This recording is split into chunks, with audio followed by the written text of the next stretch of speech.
Hello good morning all of you. स्वागत है आप सभी लोगों का फोकस कॉन्सेप्ट्स में। देखो, आज जिस पेपर के मैं आपको मैथ्स के सॉल्यूशंस कराऊंगा, ये पेपर रहेगा टीजीटी हिंदी फीमेल और 4 सितंबर 2021 की आफ्टरनून शिफ्ट है।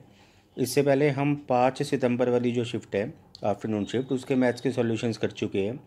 आपको प्लेलिस्ट में वीडियो मिल जाएगी। बाकी इस पीडीएफ को जो आप देख रहे हो, ये कंप्लीट पीडीएफ है। लिंक आपको डिस्क्रिप्शन बॉक्स में दिया जा रहा है, वहाँ से आप इसको डाउनलोड कर सकते हो। सीधा चलते हैं देखो मैथ्स के सेक्शन में। टोटल 20 क्वेश्चन मैथ्स के मिल रहे हैं, एक एक करके बड़े ध्यान से आपको समझना है। पहला क्वेश्चन जो आप देख पा रहे हो, ये एलसीएम से है।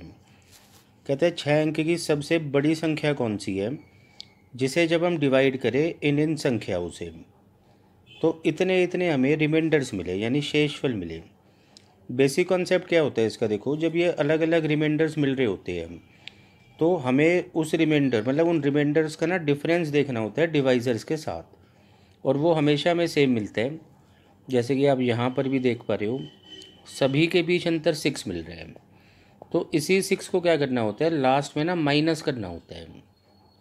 और माइनस किस में से करना होता है, तो 6 अंक की सबसे बड़ी संख्या में से जो इन सब से पूरी तरीके से डिवाइड हो जाए।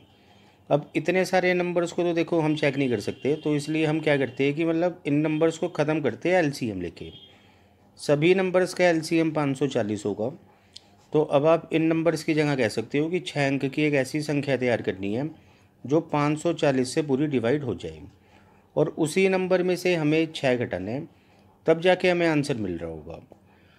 बट ये थोड़ा सा देखो डिटेल हो सकता है, इतना करने की ज़रूरत बिल्कुल नहीं है आपको। ऑप्शंस आपके सामने हैं, आप कर क्या सकते हो, जैसे कि जो भी ऑप्शन आप उठाओगे तो सबसे पहले तो देखो उसमें 6 जोड़ देना। 6 जोड़ते ही क्या होगा कि रिमाइंडर वाली कहानी ख़त्म हो जाएगी, मतलब फिर इससे कोई मतलब नहीं है। फिर सिर्फ इतनी सी बात रह जानी है कि जो भी 6 जोड़ने पर नंबर आपको मिल रहे हैं वो इन सब से बस पूरी तरीके से डिवाइड हो जाए। बल्कि आप एक एक नंबर से डिवाइड करके भी मत देखो, कोई भी रैंडमली एक नंबर इनमें से उठा लो। जैसे मैं 20 उठा लेता हूँ, तो 20 देखो किस नंबर को डिवाइड कर पाते हैं, जिस नंबर को 4 और 5 दोनों डिवाइड कर सकते हैं। और 4 का डिविजिबिलिटी टेस्ट क्या होता है कि वो लास्ट की 2 डिजिट्स हमें देखनी होती है कि 4 से डिवाइड हो रही है नहीं।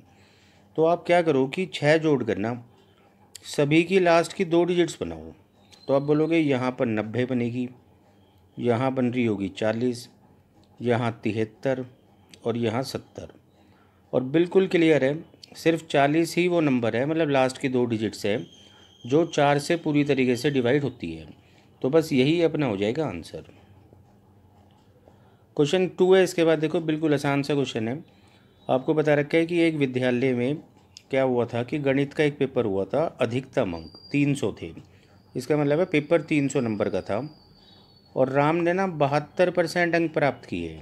तो उसके कितने अंक है आपको बताना है। तो सिंपली आप 300 का बस 72% निकाल दो, आंसर आपको मिलेगा 216। इसके बाद देखो क्वेश्चन नंबर 3 आपको नज़र आ रहा है, एवरेज से अच्छा क्वेश्चन लग रहा है। देखो कहता है कि 5 लोगों के परिवार की औसत आयु वर्ष 2010 में 50 वर्ष के बराबर है। इसके अलावा आपको बता रखा है कि 2015 में परिवार के सबसे बड़े व्यक्ति की मृत्यु हो गई, और उसी समय एक बच्चे का भी जन्म हुआ है, और 2019 में परिवार की औसत आयु इतनी हो जाती है। आपसे पूछा जा रहा है कि अगर 2019 में परिवार का सबसे बड़ा सदस्य है, मतलब जो जिसकी डेथ हुई थी 2015 में, अगर वो जीवित होता तो उसकी आयु कितनी होती 2019 में। अब देखो आपको बड़े ध्यान से समझना है क्वेश्चन, मुश्किल बिल्कुल नहीं है, बट समझने के ऊपर है। मतलब इसको बहुत खींचा जा सकता है, लेकिन जो थोड़ा समझ के चल रहा होगा ना वो चुटकी बजा के इसको सॉल्व कर सकता है। अब आप ऐसे समझो, देखो पहले 45 वर्ष को समझते हैं हम। 45 जो एवरेज है वो 5 लोगों का है। 4 तो मेंबर शुरुआत वाले ही चल रहे हैं, जो 2010 में हमें बता रखा है एवरेज 5 लोगों का, उनमें भी ये 4 लोग थे, और इसके अलावा एक बच्चा है। तो इन 5 लोगों की एवरेज 45 वर्ष आयु है। तो योग कितना होगा, आप बोलोगे 45 की गुणा ना 5 में करनी है, क्योंकि 5 मेंबर्स हैं। 45 की मल्टीप्लाई 5 में आप ऑलरेडी कर सकते हो, 225 आएगा। इस 225 में बच्चे की आयु देखो 4 साल, क्योंकि 2015 में उसका जन्म हुआ था और 2019 की बात हो रही है, तो उसकी आयु जरूर 4 साल होगी। 4 को अगर आप घटा देते हो तो 221 जो आयु का योग है ना, वो सिर्फ 4 मेंबर्स का है। ये बात आपको समझ में आ गई होगी। इसको हटा देते हैं देखो, और आपको इतनी सी बात ध्यान रखनी है कि ये जो 4 मेंबर्स है 2019 में ये जो 4 मेंबर्स हैं इनका योग मिलाकर 221 है। अब जैसे मैं आपसे पूछूं कि भाई देखो, ये जो मेंबर मरा था 2015 में ना मरता और 2019 तक हम इसको लेकर आए, मतलब इन सभी मेंबर्स को हम लेकर आए 2019 में, तो इनका एवरेज कितना हो जाएगा। आप समझ रहे हो, सभी की एज 9 साल से बढ़ चुकी होती और ये एवरेज भी 9 से बढ़ जाता। तो आप बोलोगे 59 ये एवरेज हो जाता 2019 में इन 5 मेंबर्स का। तो इन 5 मेंबर्स में देखो 4 मेंबर तो यही वाले हैं और एक एल्डर वाला सबसे बड़ा, तो इनकी एवरेज एज 59 हो जाती और मेंबर्स 5 हैं। 5 से आप मल्टीप्लाई करो, आपको मिलेगा 295। और 295 में से ये जो 4 मेंबर है ना, देखो इनकी एज आपको पता है 221, बस इसी 221 को आप यहाँ ले जाकर घटा दो और 295 में से आप 221 घटाओगे तो एल्डर वाले की, अगर वो जीवित होता आज वो 74 वर्ष का होता। इसके बाद देखो question number 4 time and work से है। कहते हैं सुधाकर एक कार्य को 15 दिनों में कर सकते हैं। एक दूसरा भी मेंबर है यहाँ पर बीना, और वो पूरा तो नहीं लेकिन उस कार्य का 1/5 भाग 6 दिनों में कर सकती है। तो अगर मैं आपसे पूछूं कि भाई बताओ एक पूरा काम करने में ये कितना टाइम लेगी। एक पूरा, एक का मतलब ही पूरा होता है, तो आप बोलोगे 1/5 को ना वहाँ ले जाकर सिर्फ पलटना है 30 दिन। तो यानी बीना इस पूरे काम को कर सकती है 30 दिन में। अब आगे बढ़ने से पहले आप एलसीएम से टोटल वर्क बना लो जो कि 30 बनेगा और क्षमता 2 और 1 बनेगी। हमसे पूछा जा रहा है कि एक साथ कुल कार्य का 3/5 भाग कितने दिनों में पूरा कर सकते हैं। टोटल काम 30 है लेकिन आपको कराना सिर्फ 3/5 है, और 30 का 3/5 देखो 18 होता है। दोनों से कराना है, दोनों की क्षमता मिलाकर 3 है, तो आप बोलोगे 6 दिन लगेंगे। 6 दिन इस सवाल का रहेगा आंसर। इसके बाद देखो क्वेश्चन नंबर 5 कंपाउंड इंटरेस्ट का है। ये देखो 5,000 रुपये आपको बता रखा है, प्रिंसिपल है। 3 वर्षों के लिए पैसा निवेश किया गया। पहले वर्ष, दूसरे वर्ष, तीसरे वर्ष, तीनों वर्ष अलग दर है ब्याज की, और अंत में कितना पैसा प्राप्त होगा, यानी कि अमाउंट आपसे पूछा जा रहा है। सबसे अच्छा मेथड जो होगा देखो वो होगा कि हम इन सब की ना पहले तो बनाए फ्रैक्शन, जैसे कि 20% 1/5 होता है, 30% 3/10 होता है और 10% 1/10 होता है। अब आप प्रिंसिपल और अमाउंट का ना बस एक रेशियो बना दो, जैसे कि पहले वर्ष में 5 रुपये पे 1 रुपये ब्याज मिला तो 6 रुपये हो गए। सेकेंड ईयर में 10 से 13 हो गया और थर्ड ईयर में 10 से 11 हो गया। अब देखो इनको कंबाइंड कर लो, कंबाइंड होता है तीनों नंबर्स को आप मल्टीप्लाई कर लो। तो लेफ़्ट हैंड साइड पे आप मल्टीप्लाई करोगे तो आप 500 लिखोगे, और 13 गुना 6 78, और 78 की गुना जब आप 11 में करोगे तो आपको मिलेगा देखो 858।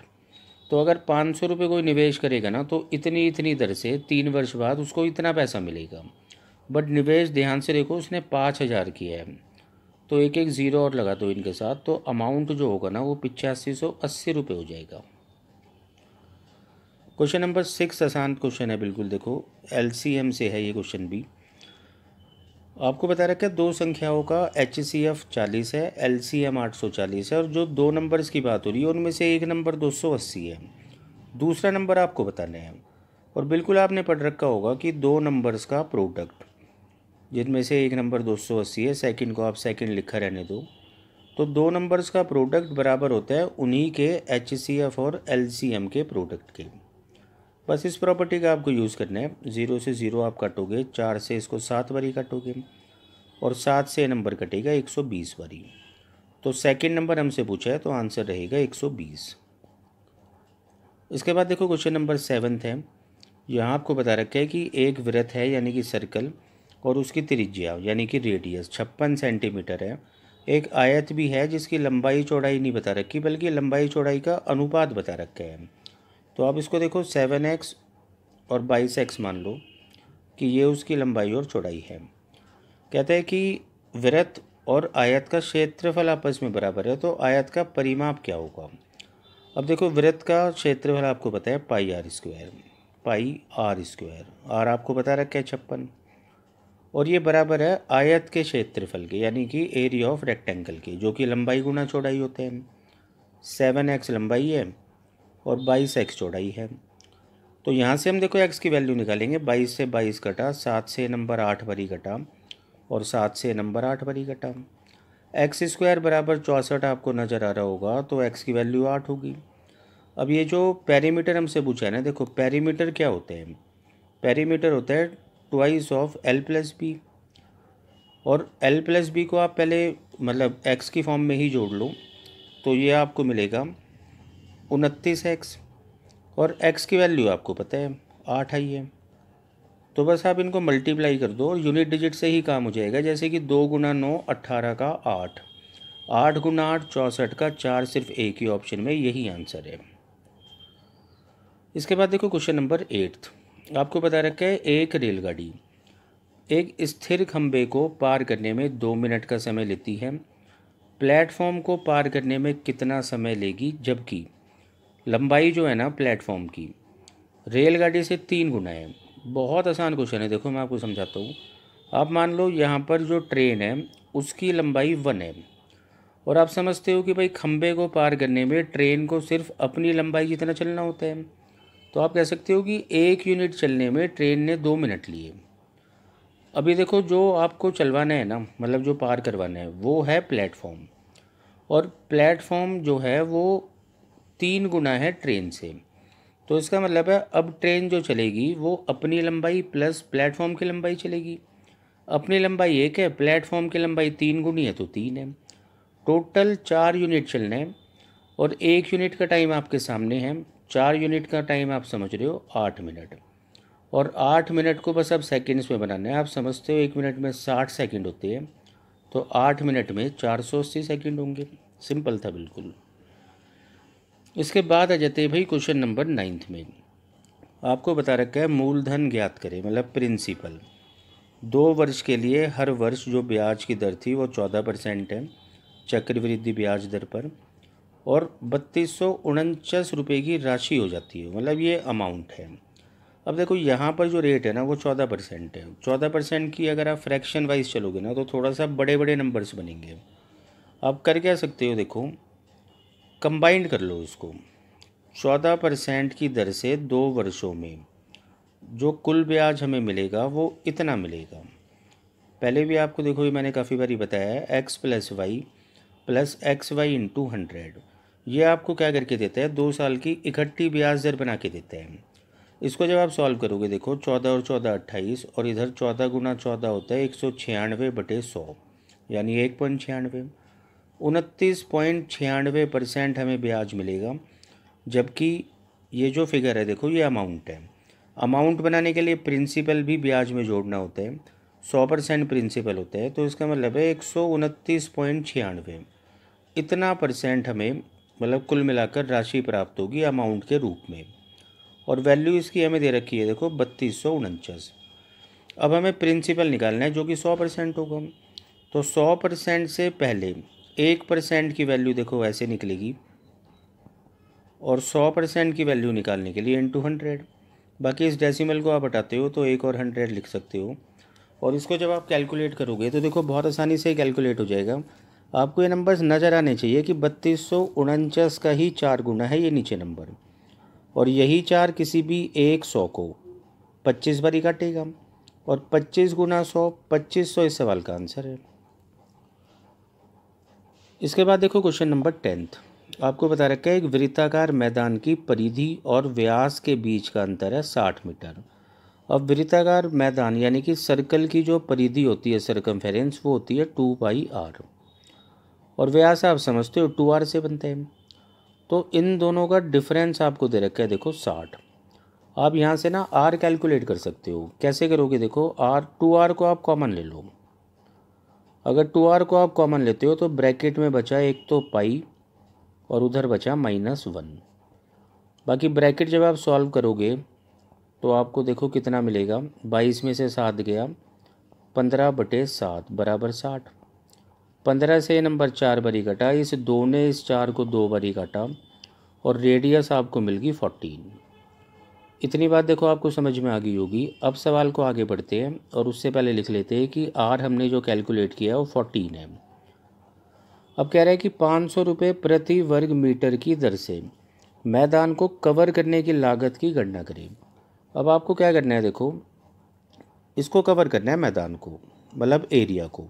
तो पहले आपको एरिया निकालना पड़ेगा। एरिया होता है पाई आर स्क्वायर, यानी 22/7 इंटू आर स्क्वायर, 14 गुना 14। और इतना मीटर स्क्वायर एरिया आ जाएगा, जबकि 1 मीटर स्क्वायर का खर्च 500 है, तो इतने मीटर स्क्वायर का खर्च इतना होगा गुना 500। और इसको बस कैलकुलेट करना है। तो 7 से जब आप इसको काटोगे 2 बार ही कटेगा, और मल्टीप्लाई जब आप इसको करोगे तो बिल्कुल आसानी से आपको आंसर मिल जाएगा। इसके बाद देखो क्वेश्चन नंबर 11 कहता है एक पोशाक मतलब एक ड्रेस का अंकित मूल्य 2500 रुपये है। व्यापारी 15% और D% की 2 क्रमिक छूट देता है और इसे प्रथम प्रथम ही लिखा है। प्रथम का मतलब यहाँ फर्स्ट नहीं होगा, प्रथम यहाँ पर ना असल में व्यक्ति का नाम है, और इसे प्रथम को बेचता है। अब प्रथम जो खरीदता है इस पोशाक को, वो क्या करता है, अन्य को 20% लाभ पर बेचता है। अब अन्य ने जो ये पोशाक खरीदी उसके लिए 2244 रुपये दिए। तो आपको डी का मान निकालना है। डी का मतलब ये जो डिस्काउंट है ना सेकंड वाला, ये कितना है। इसको देखो लास्ट से शुरू करते हैं। जैसे कि अन्य ने ड्रेस खरीदी है 2244 में,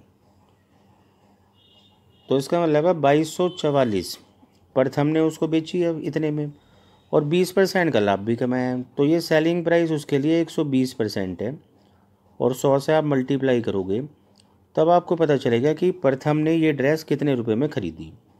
जब इसको आप सॉल्व करोगे, देखो 20 से 5 बारी कटा 6 बारी, और 6 से जब आप इसको काटोगे 3 बारी 18, बचा 7 बारी 42 और 4, और 374 की गुणा जब आप 5 में करोगे तो यहाँ से आपको कितना मिलेगा, देखो 1850 और 20, 1870 रुपये। इसका मतलब है इतने रुपए में प्रथम ने ये ड्रेस खरीदी थी।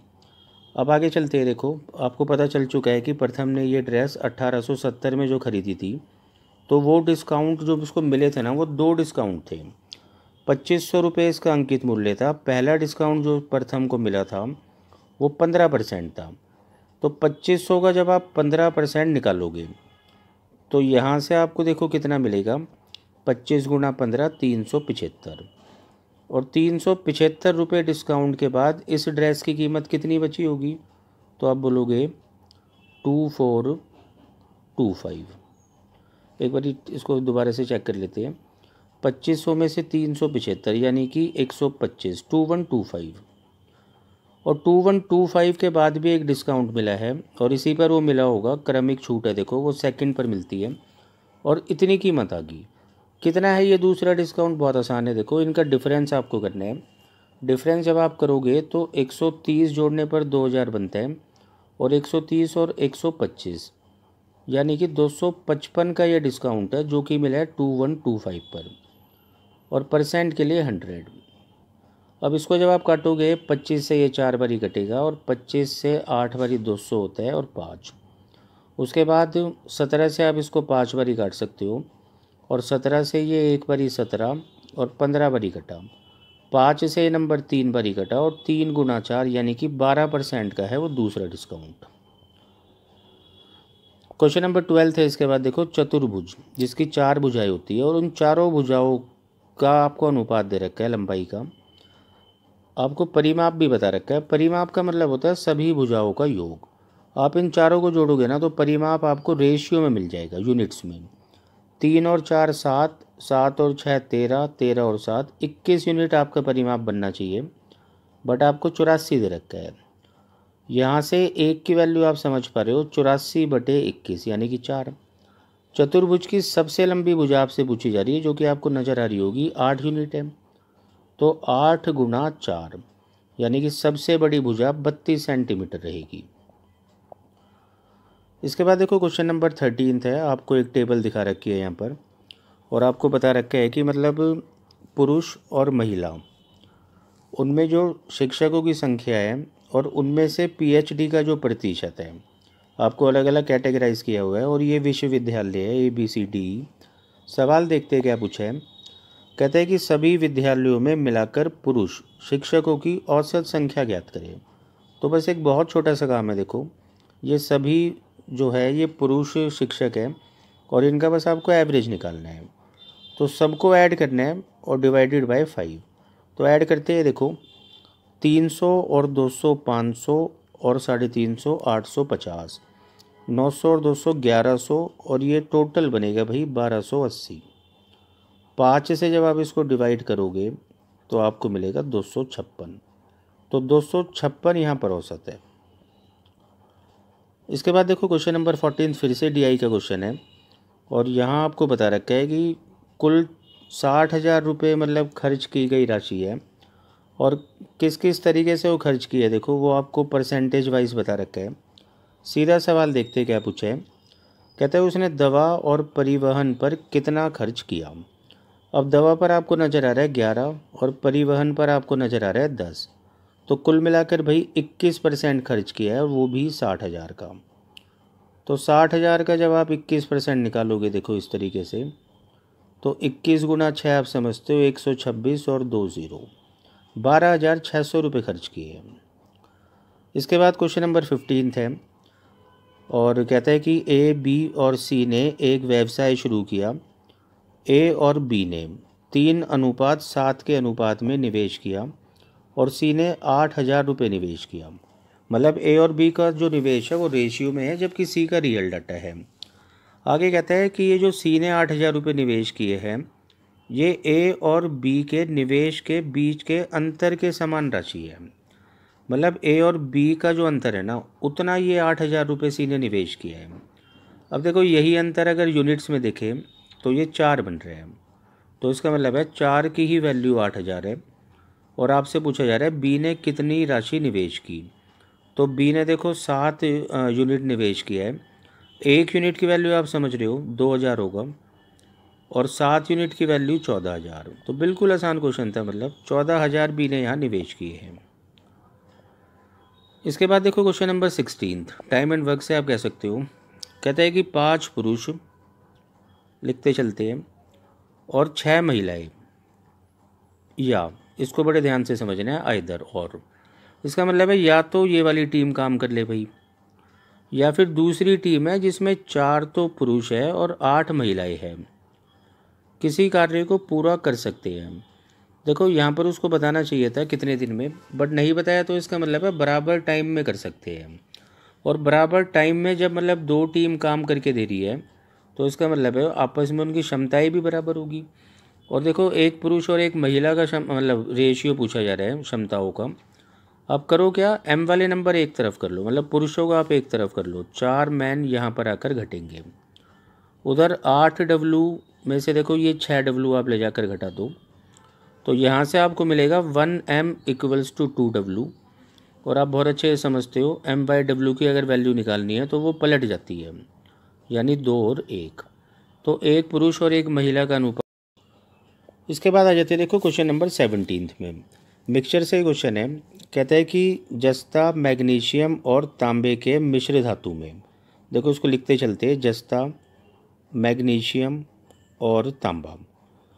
तो पहला मिश्र धातु है, यहाँ लिख लेते हैं, जो फर्स्ट मिश्र धातु है उसमें आपको बता रखा है कि भाई जस्ता इतना है, देखो 15%, मैग्नीशियम 5% है और तांबा 80% है। आप देखो इसको छोटा करके लिखो, सभी नंबर्स 5 से कटते हैं, तो 5 से इसको काटोगे आप 16 बारी, तो तांबा तो 16 हो गया।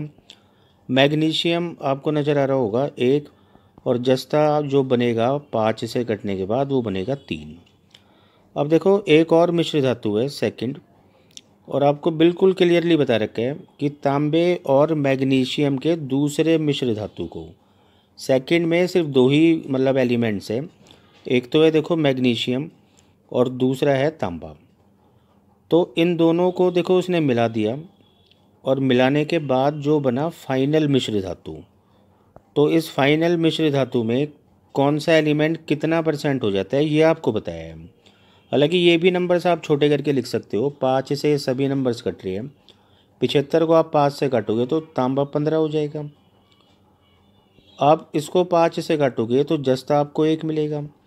और मैग्नीशियम जो 20 आपको नज़र आ रहा है 5 से घटने के बाद हो जाएगा 4। अब सबसे पहली बात ये है, देखो जैसे कि जस्ता जो है ना वो सेकंड में तो था नहीं, तो फर्स्ट और फाइनल में जो जस्ता है वो सेम होना चाहिए। मतलब यहाँ 3 है, यहाँ 1 है। आप क्या करोगे, 3 से मल्टीप्लाई करोगे फाइनल में सभी को।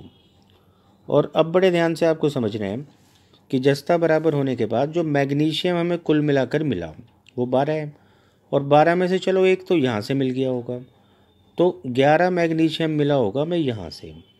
उसी तरीके से टोटल 45 तांबा है, और 45 में से 16 हमें यहाँ मिल रहे हैं, तो बचा हुआ 29 हमें सेकंड से मिला होगा। तो सेकंड मिश्र धातु को हमने देखो पता लगा लिया कि अगर ये टोटल 40 यूनिट का है तो इसमें मैग्नीशियम 11 है और तांबा 29 है। और दूसरे मिश्र धातु में हमसे पूछा जा रहा है मैग्नीशियम का कितना परसेंट है, तो 11 मैग्नीशियम है 40 में से, और परसेंट के लिए 100। जब इसको आप कैलकुलेट करोगे तो 55/2 यानी कि 27.50% मिलेगा आपको आंसर। इसके बाद देखो क्वेश्चन नंबर 18 है, प्रॉफिट एंड लॉस से है। कहता है अंकित मूल्य, अंकित मूल्य का मतलब मार्क प्राइस। तो अंकित मूल्य जो है वो लागत मूल्य के बीच का अंतर आपको बता रखा है। अंकित मूल्य और लागत मूल्य के बीच का अंतर आपको बता रखा है कि विक्रय मूल्य का 50% है।